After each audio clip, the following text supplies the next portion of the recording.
Hello friends, क्या हाल चाल है। आई थिंक आप लोग ठीक हो गए। तो दोस्तों, आज मैं आपके लिए यहाँ पर एक बहुत ही इंटरेस्टिंग सेशंस लेके आया हूँ और सेशन दोस्तों कुछ इस तरीके का है।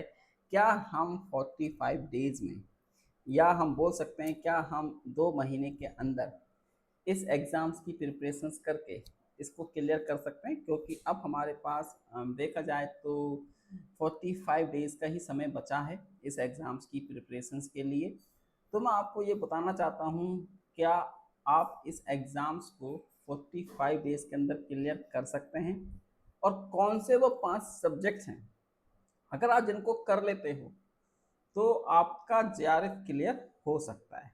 मैं आपको पहले बता दूं कि भाई 9 सब्जेक्ट हैं, तो 9 में से 5 सब्जेक्ट करके आप जेआरएफ क्लियर कर सकते हो, लेकिन कुछ कंडीशंस के साथ।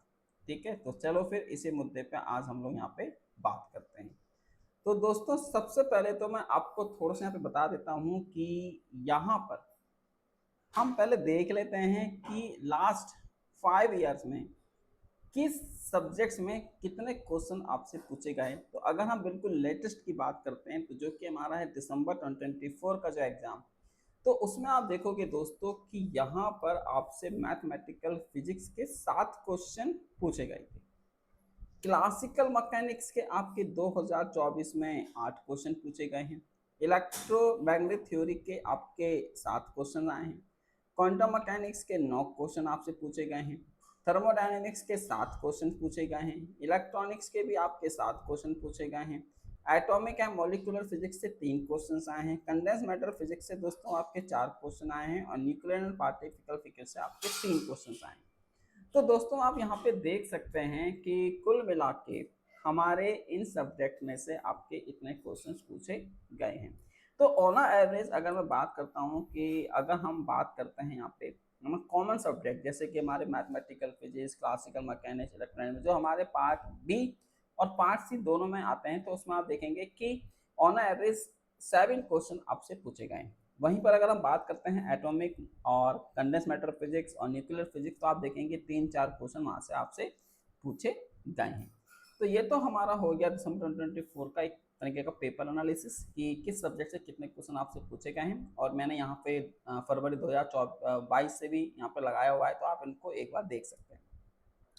ठीक है, अब बात आती है क्या सर हम 2 महीने के अंदर इस एग्जाम्स को पढ़ के क्लियर कर सकते हैं। तो भाई मैं आपको एक चीज़ क्लियर कर दूं कि ये पेपर आप 2 महीने के अंदर क्लियर नहीं कर सकते अगर आप एक बिगिनर हो। मतलब अगर आपने अभी अभी जस्ट प्रिपरेशन स्टार्ट करी है, तो ये वीडियो आप लोगों के लिए नहीं है। ये केवल उन्हीं स्टूडेंट्स के लिए है जिन लोगों ने पिछले 1 साल से जब प्रिपरेशन कर रहे हैं, या 1.5 साल से जब प्रिपरेशन कर रहे हैं, जिनका एक अटैम्प्ट हो चुका है, जिनका 2 अटैम्प्ट हो चुका है। ठीक है, और या जिन्होंने पिछले 6 तो फर्स्ट टाइम देने जा रहे हैं, लेकिन वो पिछले 1 साल से इस एग्जाम्स की प्रिपरेशंस कर रहे हैं, तो ये वीडियो उनके लिए है। क्योंकि भाई 2 महीने में दुनिया की कोई ताकत आपको पेपर क्लियर नहीं करा सकती। अब बात आती है कि ये जो प्रिपरेशंस कर रहे हैं पिछले 1-1.5 साल से, ये क्या करें इन 45 डेज में कि इनका एग्जाम क्लियर हो जाए।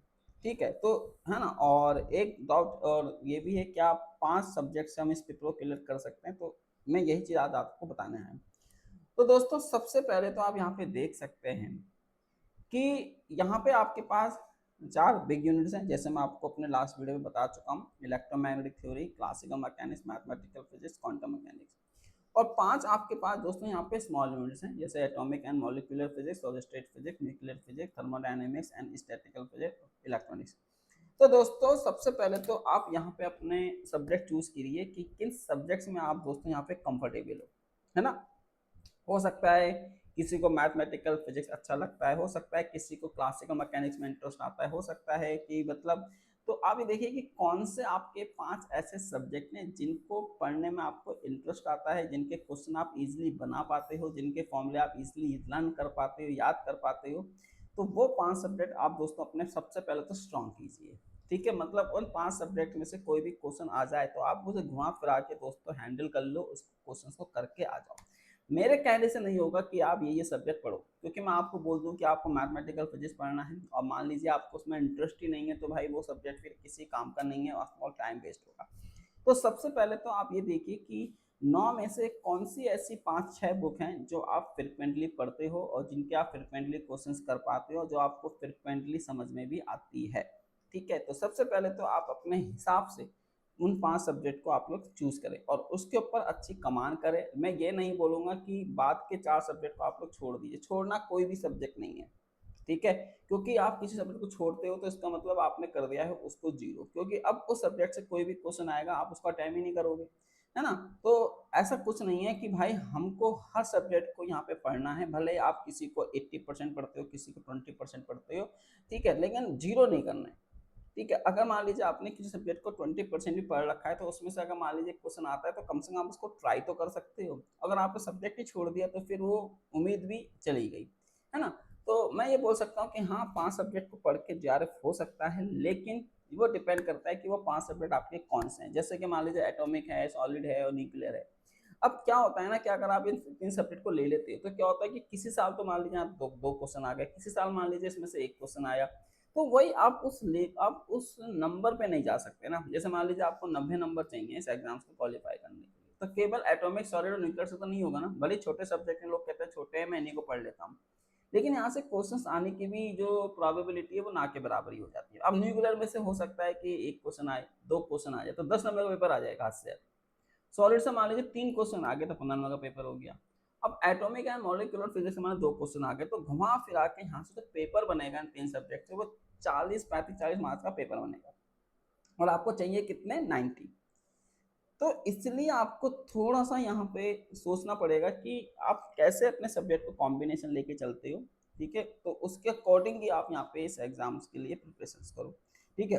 किसी के कहने पे या मेरे कहने पे या किसी और एजुकेटर या टीचर के कहने पे आप प्रिपरेशंस मतलब अपनी प्रिपरेशन को ये डायरेक्शन मत दो कि यार ये पढ़ना है ना? सबसे पहले आप देखो कि किस सब्जेक्ट में आप कंफर्टेबल हो, जिसको आप 2 महीने में निपटा सकते हो, कोशिश कर सकते हो, प्रैक्टिस कर सकते हो, पीवाईक्यूज़ कर सकते हो, है ना? सब कुछ कर सकते हो इस सब्जेक्ट का, तो ये है, ठीक है?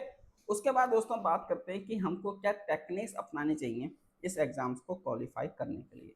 तो दोस्तों देखो, सबसे पहले तो मैं आपको बता दूँ कि आपको करना क्या-क्या है। तो सबसे पहले दोस्तों आपको यहाँ पे क्या करना है कि प्रीवियस ईयर क्वेश्चंस कीजिए। जितने हो सके इन 2 महीने में आपको क्या करना है, प्रीवियस ईयर क्वेश्चंस करना है भाई साहब। बेहिसाब आप लोग यहाँ पे प्रीवियस ईयर क्वेश्चंस कीजिए, क्योंकि आप देखेंगे कि इस बार का जो पेपर है बहुत ही मतलब प्रीवियस ईयर क्वेश्चन को थोड़ा सा मॉडिफाई करके, है ना, कोचिंग इंस्टीट्यूट के नोट्स को थोड़ा सा मॉडिफाई करके आपसे यहाँ पे पूछा गया है। मेक शॉर्ट नोट्स, ठीक है? तो यहाँ पे आप शॉर्ट नोट्स बनाइए, अभी से बनाना स्टार्ट कर दीजिए। Short note in the sense कि 4-5 पेपर में आप जैसे क्लासिकल मैकेनिक्स आप पढ़ रहे हो तो पूरा का पूरा क्लासिकल मैकेनिक्स आपके 4 पन्नों के अंदर होना चाहिए, क्योंकि एग्जाम में आप उन्हीं को पढ़ के जाओगे। एग्जामिनेशन सेंटर के बाहर खड़े हो तो वो पढ़ लोगे, रात में पढ़ लोगे, मोटे मोटे रजिस्टर्स अब पढ़ना छोड़ो, ठीक है? एप्टीट्यूड को आप दोस्तों प्रिपेयर करो कि 2 महीने में आप अपना जितना हो सके उतना एप्टीट्यूड आप लोग प्रिपेयर करो, है ना? वीकेंड पे आप पढ़ सकते हो जाएगा, ठीक है? ट्रिक फॉर मेमोराइजेशंस, ठीक है? जितना भी आपने अभी तक पढ़ लिया है उन सब के लिए ट्रिक्स बनाइए, मेमोराइज करिए उन सब चीज़ों को। रिवाइज फॉर्मूले, फॉर्मूले को आप लोग दोस्तों यहाँ पे रिवाइज कर सकते हैं। लीव टाइम कंज्यूमिंग क्वेश्चंस, तो जो भी आपके टाइम कंज्यूमिंग क्वेश्चन है उनको छोड़ने की आप लोग यहाँ पे हैबिट डालिए, जिसमें आपको लगता है कि मोर देन 5 मिनट 10 मिनट आपके जा रहे हैं तो उन क्वेश्चंस को इग्नोर करने की कोशिश कीजिए। वैसे फिजिक्स का पेपर है तो 5-10 मिनट तो लगते ही हैं, लेकिन अगर किसी क्वेश्चन में आपको बहुत ज़्यादा समय लग रहा है, इंटीग्रेशन, डिफरेंशिएशन और एरर हो रही है, तो उस क्वेश्चन को लेफ्ट कीजिए, है ना?